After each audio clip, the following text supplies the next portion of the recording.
Hi, my name is Crystal Lynch and I attend Corban University. I am currently a junior. I was born in San Diego, but I was raised in Ocean Shores, Washington for 99% of my life. So some of the background to my family is I was raised by my mom and dad. They're great parents. Unfortunately, they got divorced when I was about 7 years old. And ever since then, I lived with my mom until I was about 12.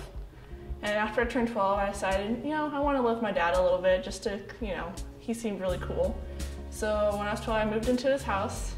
But when I was 17 years old, he lost our house to foreclosure, which was really unfortunate at the time.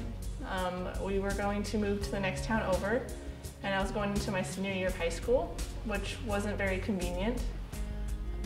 I was on the track team, and track's my sport, so at the time, during the track season, I was talking to my track coach about it, and he's like, wow, that's interesting, I'm very concerned about that. So a few weeks later, we're cleaning out our house, getting ready to move. My track coach comes up to me and says, hey, I talked to my wife, and we decided that you should maybe just live with us. And I thought, wow, that's pretty amazing, and are you sure?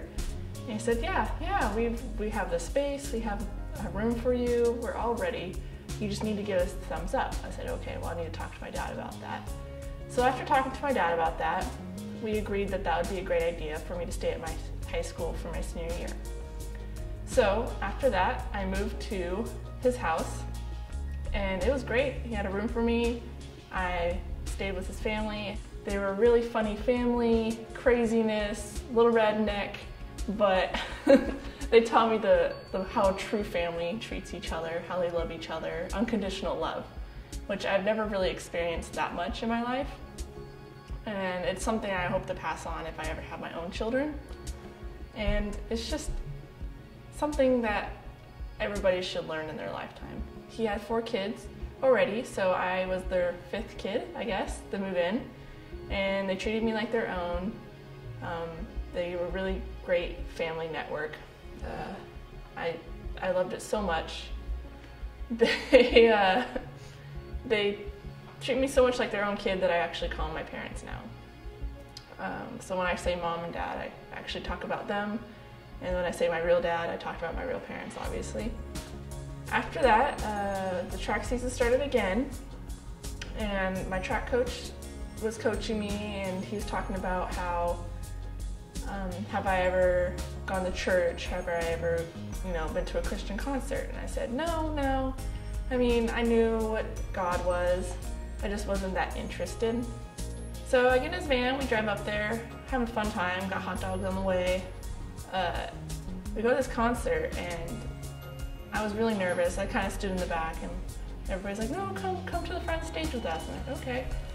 And so it was just really great worship music. It was a band called The Never Claim, and their music just spoke to me. It felt like I really belonged in this relationship with God. And so I gave my heart to God there at that concert, and a few weeks later I was baptized by my track coach and my pastor at the time in the ocean, which was really funny because it was downpouring all day, 60 degrees outside.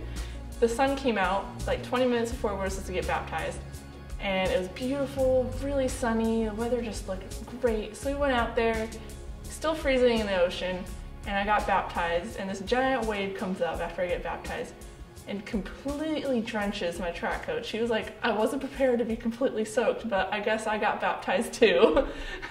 After that, we continued to train for the season. I throw shot put and discus, and it was a great season. It was time to go to state. State was well. We did, I competed, got 2nd and 3rd in shot and disc. And then I was looking at schools, and I was thinking, I don't know if school's for me. I've never been the A student type, but I was like, okay, well, I'm gonna just go to my local community college. Well, the family I was living with sent me to Spokane, Washington, which is a 7-hour drive. They had a track team at Spokane Community College, so I did that for 2 years. And then I was thinking, you know what, maybe I'll just, get my AA and just be done. I realized, well, maybe I want to do media arts. Well, looking at colleges, I wanted to go to a college that had some really good qualities, that had a small campus, because I've never been a big campus person. I know it's a hill and a lot of people complain about it, but it's just so much green, and it's so quiet. You're not in the city, but you're close enough in the city to have a life. And I just loved all the people that loved Jesus. After I made my decision, I applied to Corbin University and got accepted, which was awesome.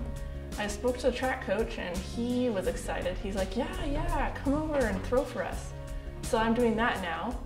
And I think I would have never made it this far if it wasn't for my track coach to step up, because who knows where I would have ended up.